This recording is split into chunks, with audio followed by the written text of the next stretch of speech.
شريك له ونشهد أن سيدنا وسندنا وحبيبنا وحبيب طبيبنا وقلوبنا ومرشدنا ومولانا محمدا عبده ورسوله أما بعد فأعوذ بالله من الشيطان الرجيم بسم الله الرحمن الرحيم قال تبارك وتعالى في سورة البني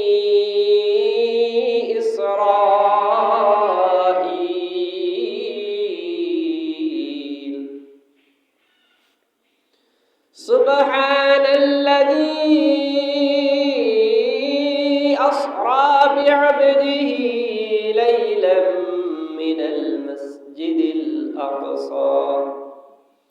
ليلا من المسجد الحرام إلى المسجد الأقصى الذي باركنا حوله لنريه من آياتنا إنه هو السميع البصير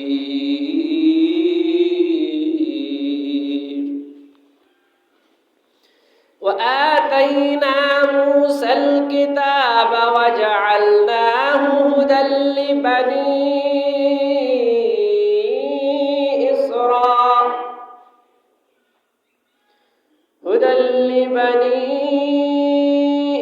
إسرائيل ألا تتخذوا من دوني وكيلا ذرية من حملنا مع نوح إنه كان عبدا شكورا وقال النبي صلى الله عليه وسلم الصلاة معراج المؤمنين أو كما قال عليه الصلاة والسلام وقال الشاعر في شعره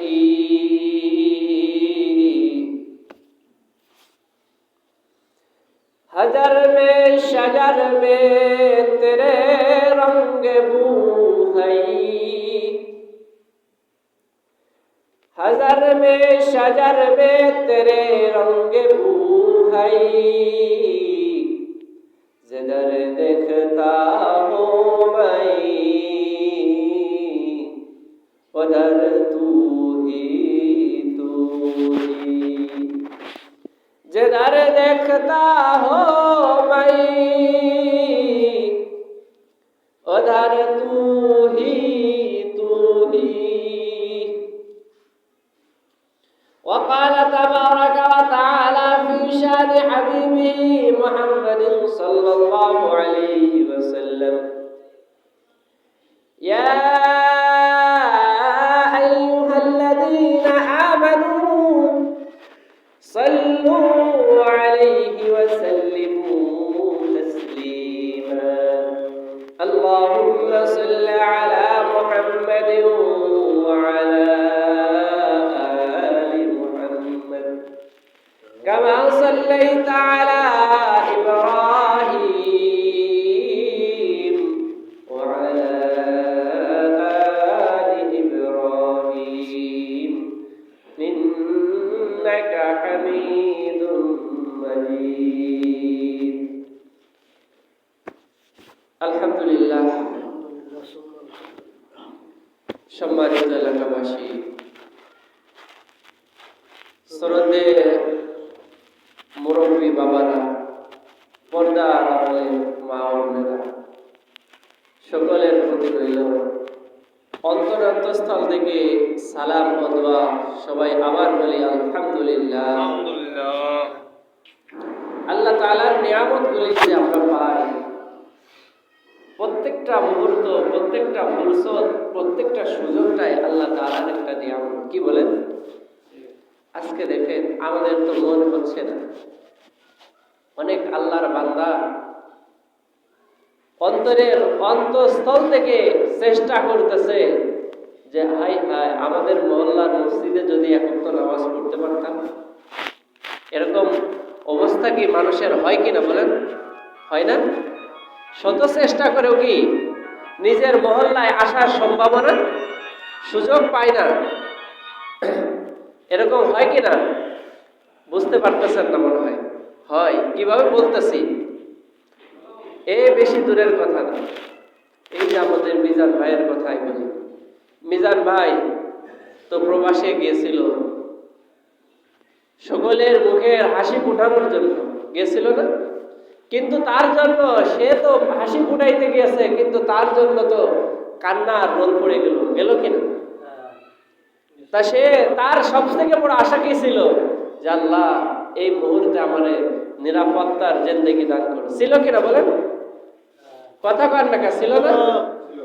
এখন দেখেন আমরা এই যে মসজিদে চলে আসছি নামাজের জন্য, আল্লাহর দ্বীনের কথা শুনতেছি, বলতেছি, এটা নিরাপদ পরিবেশ না? অনেক আল্লাহর বান্দা এই পরিবেশ পাওয়ার জন্য শত হাজার চেষ্টা করেও কি সম্ভব নয়। কাজেই প্রত্যেকটা সুযোগ আল্লাহ তাআলার জন্য, আল্লাহ তাআলার পক্ষ থেকে আমাদের নিয়ামত। কি বলেন? আল্লাহর দেওয়া এগুলি কি নিয়ামত। এই নিয়ামতের ভিতরে রাসূল সাল্লাল্লাহু আলাইহি ওয়াসাল্লামের যে যত নিয়ামত দান করেছে, তার ভিতরে আজকে মেরাজ কি রজব মাসের 27 তারিখে, আজকে হলো 26 তারিখ, আগামীকাল হলো 27 তারিখ। এই যে রাসূল সাল্লাল্লাহু আলাইহি ওয়াসাল্লাম দুনিয়া থেকে আসমানে ভ্রমণ করেছে, এই শব্দের কারণে, এই কাজের কারণে কতজনকে আল্লাহ তাআলা কাফের বানিয়ে দিয়েছেন, আবার এর কারণে কতজনকে জান্নাতের উচ্চ মাকান দান করেছে। সবাই বলেন সুবহানাল্লাহ। রাসূল পাক সাল্লাল্লাহু আলাইহি ওয়াসাল্লামের মেরাজের ব্যাপারে আল্লাহ তাআলা পবিত্র কোরআনের সূরাতুল বনী ইসরাঈলের মাঝে বলছেন, সুবহানাল্লাযী আসরা বিআবদিহি লাইলাম মিনাল মাসজিদিল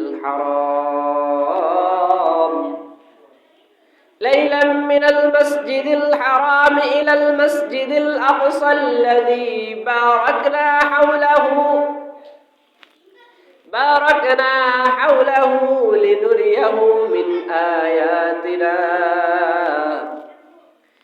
ইন্নাহু হুয়াস সামিউল বাসীর।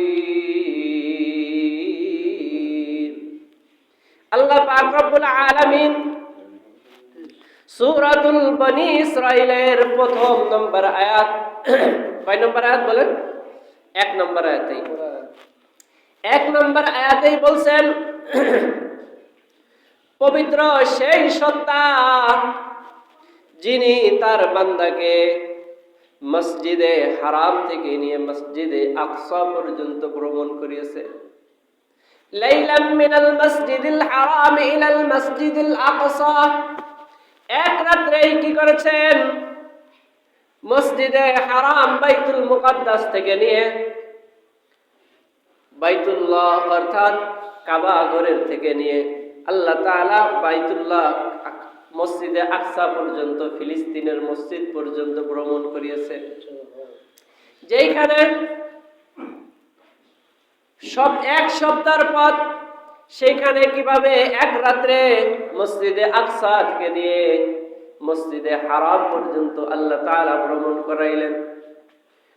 এরা তো শুধু মসজিদে আকসা থেকে মসজিদে হারাম নাই, বরং মসজিদে হারাম থেকে নিয়ে আকসা, আকসা থেকে নিয়ে আল্লাহ তাআলা প্রথম আসমান, দ্বিতীয় আসমান, তৃতীয় আসমান, চতুর্থ আসমান, এরকম সপ্তম আসমান পর্যন্ত আল্লাহ তাআলা ভ্রমণ করিয়েছেন তার বান্দাকে। যার দরুন আল্লাহ সুবহানাহু ওয়া তাআলা তার বান্দাদেরকে শিক্ষা দেওয়ার জন্য যখন রাসূল করিম সাল্লাল্লাহু আলাইহি ওয়াসাল্লামের এই মেরাজের ঘটনা আবু বকর সিদ্দিক রাদিয়াল্লাহু তাআলা আনহু, যিনি রাসূল সাল্লাল্লাহু আলাইহি ওয়াসাল্লামের জীবনের সবথেকে বড় সহচর এবং সবথেকে বড় বন্ধু, রাসূল করিম সাল্লাল্লাহু আলাইহি ওয়াসাল্লামের সুখের দিনের বন্ধু হলেন আবু বকর, আবার দুঃখের দিনের বন্ধু হলেন আবু বকর। কিন্তু এরকম রাসূলের বন্ধু, দুঃখের দিনে কিছু বন্ধু ছিল তারা সুখের দিনে থাকতে পারে না, অথবা সুখের দিনে কিছু বন্ধু ছিল তারা দুঃখের দিনে ছিল না। কিন্তু আবু বকর সিদ্দিক রাদিয়াল্লাহু তাআলা আনহু, যিনি রাসূলের সুখ এবং দুঃখ সব দিনের বন্ধুই ছিলেন, সমস্ত বিপদ আপদে আবু বকর রাদিয়াল্লাহু তাআলা আনহু রাসূলের পাশে ছিলেন। যখন রাসূল করিম সাল্লাল্লাহু আলাইহি ওয়াসাল্লামের মেরাজ আর ইসরার খবর পৌঁছলো, তখন রাসূল সাল্লাল্লাহু আলাইহি ওয়াসাল্লামের এই খবর শোনার সাথে সাথেই আবু বকর রাদিয়াল্লাহু তাআলা আনহু বললেন, আমি বিশ্বাস করে নিয়েছি। কি করে নিয়েছি বলেন? বিশ্বাস করে নিয়েছি। কিন্তু কাফের মুশরিকদের নিকটে যখন এই খবর আসলো, তারা বিভিন্নভাবে প্রশ্ন করা শুরু করলো, হে আবু বকর, তুমি কি এই কথা শুনেছো যে তুমি যাকে সবথেকে ভালোবাসো, তোমার লিডার, তোমার বন্ধু, তোমার প্রিয়ভাজন ব্যক্তি মুহাম্মদ আরবি সাল্লাল্লাহু আলাইহি ওয়াসাল্লামের মাথা কি ঠিক আছে কিনা আমাদের জানা নাই? সবাই বলেন নাউযুবিল্লাহ। ঠিক আছে কিনা আমাদের জানা নাই। তোমার প্রিয়ভাজন ব্যক্তি মুহাম্মদ আরবি বলছে যে সে নাকি এক রাত্র ভ্রমণ করিয়ে বাইতুল্লাহ শরীফ থেকে নিয়ে সফর করেছেন বাইতুল মাকদিস পর্যন্ত, ফিলিস্তিনের মসজিদ এসে ভ্রমণ করেছে। এই ফিলিস্তিনের মসজিদ থেকে প্রথম আসমান, দ্বিতীয় আসমান, আল্লাহ তাআলার আরশ, কুরসি, জান্নাত, জাহান্নাম সব কিছু ভ্রমণ করে আবার সেই রাত্রেই ফিরে চলে এসেছে। হে আবু বকর, তুমি কি এই কথাকে কোনোভাবে বিশ্বাস করতে পারো? তখন আবু বকর সিদ্দিক রাদিয়াল্লাহু তাআলা আনহু বললেন, হ্যাঁ বন্ধু, কে বলেছে বলো? বলছে তোমার প্রিয় ব্যক্তি মুহাম্মদ বলেছে। তাহলে বলছে যে আমার নবী মুহাম্মদ আরবি সাল্লাল্লাহু আলাইহি ওয়াসাল্লামের থেকে আজ পর্যন্ত কোনো সন্দেহ এবং মিথ্যার কোনো লেশ মাত্র, মিথ্যার কোনো সুঘ্রাণ দুর্গন্ধও পাই নাই, যার দরুন আমি অকপটে বিশ্বাস করলাম যে আমার নবী মুহাম্মদ সাল্লাল্লাহু আলাইহি ওয়াসাল্লাম যা বলেছেন এটা সত্য বলেছেন। সবাই বলেন আল্লাহু আকবার। বলার সাথে সাথে আবু বকর রাদিয়াল্লাহু তাআলা আনহুকে ওই কাফের মুশরিক বলতে থাকলো, হ্যাঁ হ্যাঁ হ্যাঁ আবু বকর, তোমাকে মনে করতাম তুমি একজন জ্ঞানী বুদ্ধিমান ব্যক্তি, আজকে তো দেখলাম যে তোমার বন্ধু মুহাম্মাদের সাথে থাকতে থাকতে তুমিও পাগল হয়েছো। আল্লাহ তাআলা এই সম্পর্কে বলেন, ওয়ামা ইয়ানতিকু আনিল হাওয়া ইন হুয়া ইল্লা ওয়াহয়ুহা। আল্লাহ তাআলা বলছেন যে আমার নবী, আমার হাবিব মুহাম্মদ আরবি সাল্লাল্লাহু আলাইহি ওয়াসাল্লাম কোন কিছু নিজের থেকে বলে না। কি বলেন? কার থেকে বলে না? মুহাম্মাদের নিজের থেকে বলে না। ওয়ামা ইয়ানতিকু আনিল হাওয়া ইন হুয়া ইল্লা ওয়াহয়ুহা। যা কিছু বলে, যা কিছু ইশারা ইঙ্গিতের মাধ্যমে প্রকাশ করতে চায়, এই সব কিছুই আল্লাহ তাআলার ওহীর মাধ্যমে যখন আমার নবী মুহাম্মদ জানতে পারে তখন বলে। সবাই বলেন সুবহানাল্লাহ। এখন আবু বকর সিদ্দিক রাদিয়াল্লাহু তাআলা আনহু এই খবর যখন আরবে সাল্লাল্লাহু আলাইহি ওয়াসাল্লামের নিকট জানতে চাইল, বললেন, হে আল্লাহর হাবিব, আপনার ব্যাপারে এমন কথা জিজ্ঞাসা করছে, আমি বলছি কে বলছে? বলছে মুহাম্মদ বলছে। আমি বলার সাথে সাথেই বলছি জি। যদি আমার নবী বলেন তাহলে সত্য বলেছেন, সবাই বলেন আলহামদুলিল্লাহ। এই কথা রাসূলের নিকট বলার সাথে সাথেই রাসূল বলছে, তুমি হলেন আজকের থেকে আবু বকর নাম তার সাথে লাগিয়ে দিলাম সিদ্দিক রাদিয়াল্লাহু তাআলা আনহু। আবু বকর রাদিয়াল্লাহু তাআলা আনহুর নাম কি? আবু বকর সিদ্দিক বলি না? সিদ্দিক উপাধি কোথা থেকে? রাসূলের মেরাজের সত্যায়ন করার কারণে সিদ্দিক উপাধি পাইলেন। বিশ্বাসী। হ্যাঁ, সিদ্দিক অর্থ হলো কি? বিশ্বাসী এবং অধিক সত্যবাদী। সাদিক থেকে সিদ্দিক অধিক সত্যবাদী।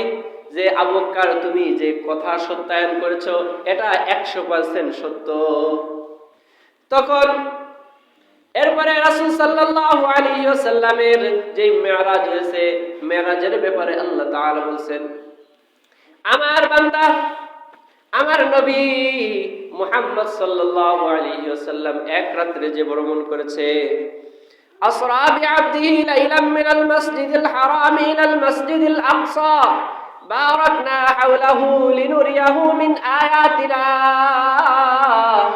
আমার নবী এবং আমার বান্দা যেই ভ্রমণ করেছে মসজিদে আকসা থেকে নিয়ে মসজিদে হারাম, এই মসজিদের মাঝে আমি নূর দিয়ে ভরপুর করে রেখেছি।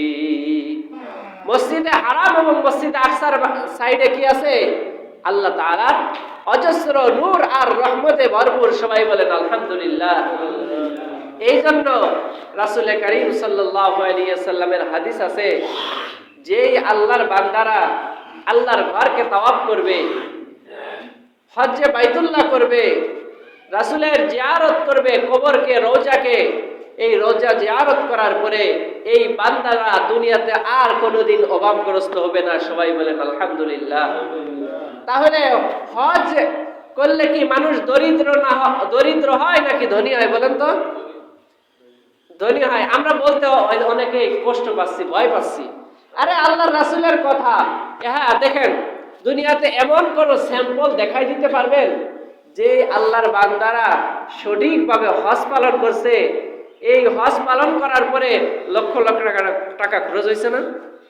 এই টাকা খরচ করে আসছে, এরপরে সে অভাব পড়ছে, গরিব হয়েছে, এরকম দেখছেন কেন? আপনারা দেখছেন কেউ? কিন্তু পৃথিবীর ইতিহাসে অগণিত নজির আছে যে লক্ষ কোটি টাকার ব্যবসা বাণিজ্য ব্যাংক ব্যালেন্স ছিল, সে দেউলিয়া ঘোষণা করে দিছে। এরকম ইতিহাস আছে না? শোনা যায় না? দেউলিয়া হয়ে গেছে, মানে সে কিছুই নেই, তার কাছে কিছুই নেই, সে নিঃস্ব।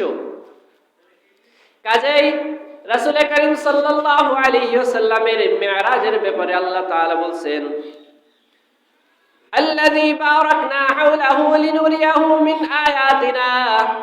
যেই মসজিদে হারাম এবং মসজিদে আকসার চতুর্দিক দিয়ে রহমত আর বারাকাতে ভরপুর করে দিয়েছেন কে? যেই আল্লাহ তাআলা ভরপুর করে দিয়েছে, ওই আল্লাহ তাআলা বলছেন মিন আয়াতিনা, এই সমস্ত কিছু আমি আল্লাহ তাআলার নিদর্শন স্বরূপ। আল্লাহ তাআলার রহমতের ভান্ডার দিয়ে বান্দাকে শিক্ষা দিচ্ছেন এবং নিদর্শন দিয়ে রেখে দিয়েছেন, যাতে করে কিয়ামত পর্যন্ত আল্লাহ তাআলার বান্দারা এই কথাকে অকপটে বিশ্বাস করতে পারে এবং ওইখানে যারা যায় তাদের অন্তরের কি হালাত হয় তারাই বলতে পারবে, আমরা দূর থেকে বলতে পারবো না। যেই আল্লাহ তাআলার বান্দারা গিয়েছে তাদের কাছে জিজ্ঞাসা করলে বলে যে সময় তাওয়াফ করতে পাশে যায়, অন্তর থেকে জীবনেও যার চক্ষু দিয়ে আল্লাহর ভয়ে কান্না আসে নাই, রাসূলের মুহাব্বতে কান্না আসে নাই, কিভাবে যেন অন্তর থেকে হাউমাউ করে কান্না চলে আসে। সবাই বলেন আলহামদুলিল্লাহ। রাসূলের রওজার পাশে যখন গিয়ে বলে আসসালাতু ওয়াসসালামু আলাইকা ইয়া রাসূলুল্লাহ,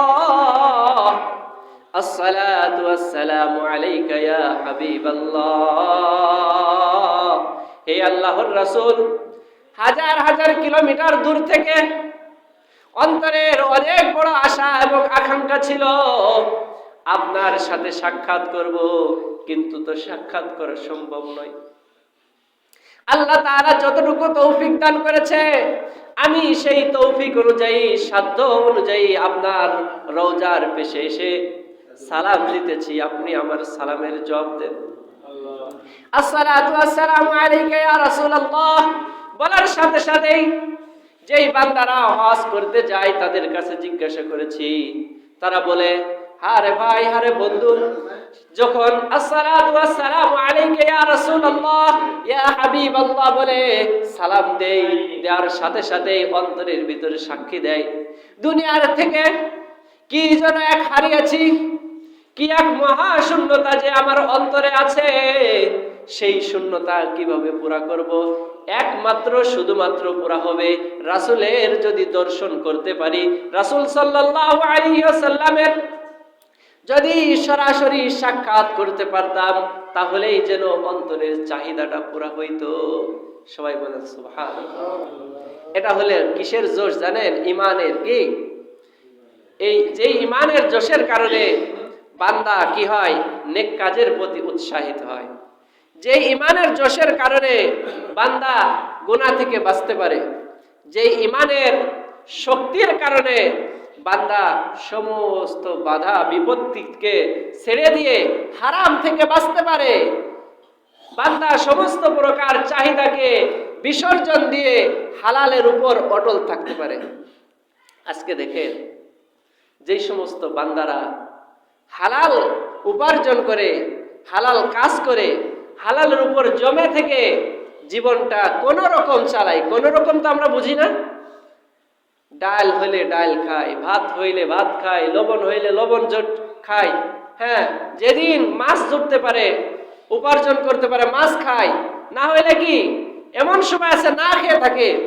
এই সমস্ত আল্লাহর বান্দাদের যদি সামনে পান, তাদের কাছে জিজ্ঞাসা করেন যে, ভাইরে, বন্ধুরে, এত কষ্ট করে জীবন চালান, আমি আপনারে সহজ একটা পদ্ধতি দিয়ে দিই। পদ্ধতি কি?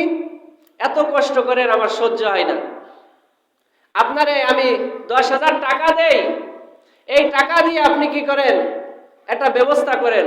এই টাকা, এই যে বাচ্চা দেয়, কি একটা পদ্ধতি আছে না? টাকার বাচ্চা দেওয়ার একটা পদ্ধতি আছে, জানেন আপনারা? যে একজনটা এই 5,000 টাকা দিবেন, যে 1 মাস পরে তোমার কি দিবে? কয় টাকা? 7,000 টাকা দিবে, আবার 10,000 টাকা দিবে। তুমি এইভাবে করে তুমি সংসার চালাবে।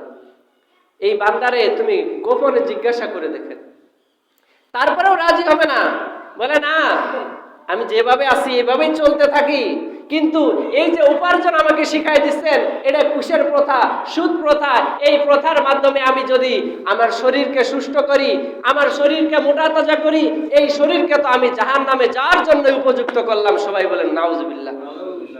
আপনার এই প্রস্তাবকে স্বীকার করবে না, মেনে নেবে না।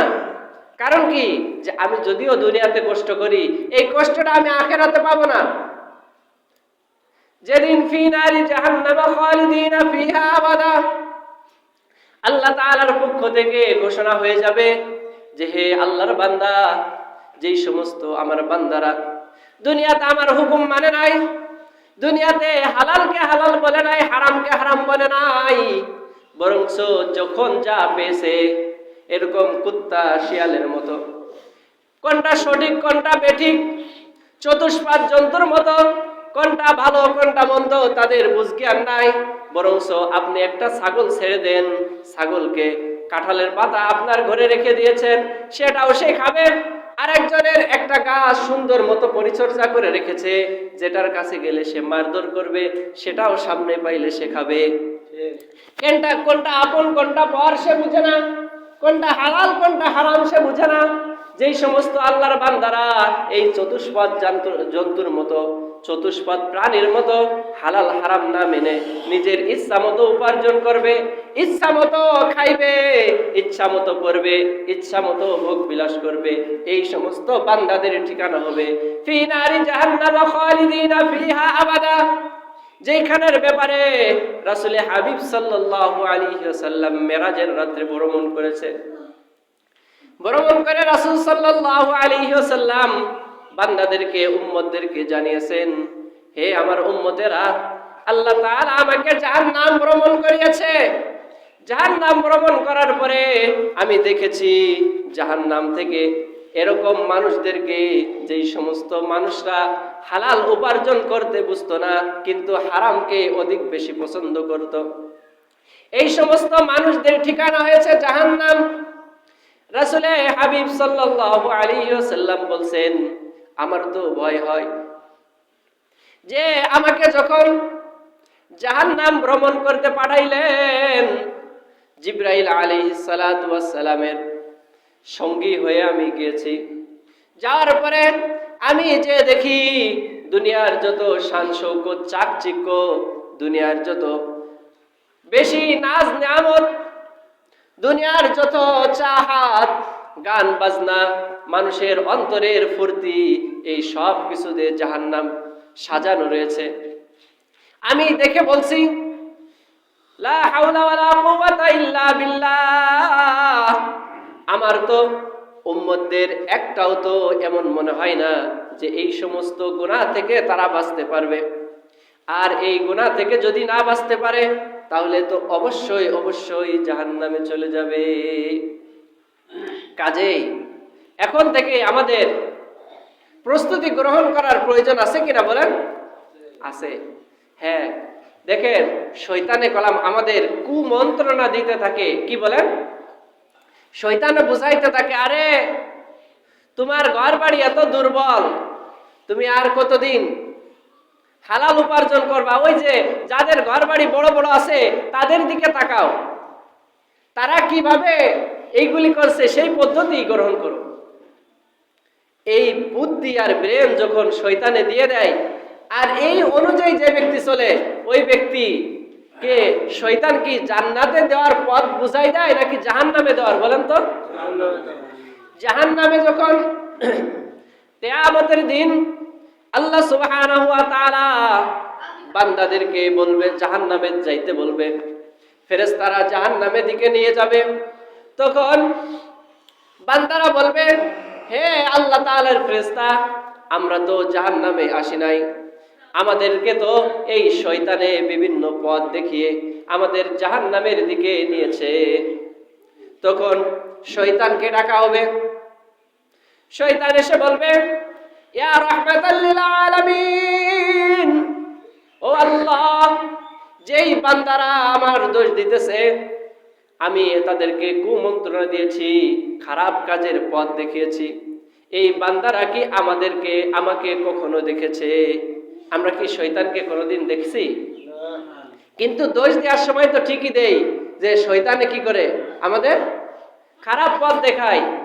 তখন শয়তান বলবে, আমাকে দেখে নাই, আমাকে আমার কোনো ছোঁয়াও স্পর্শও তারা বুঝে নাই, বরংস আমার যেহেতু দোষ দিচ্ছে এটা তার নিজের বদ ধারণা, বরংস তার অন্তর থেকে যেটা খারাপ কাজ করতে মন চেয়েছে সেইটা থেকে বিরত থাকে নাই, দূর থাকে নাই, যার দরুন আজকে সে জাহান্নামের পথ নিজেই বেছে নিয়েছে।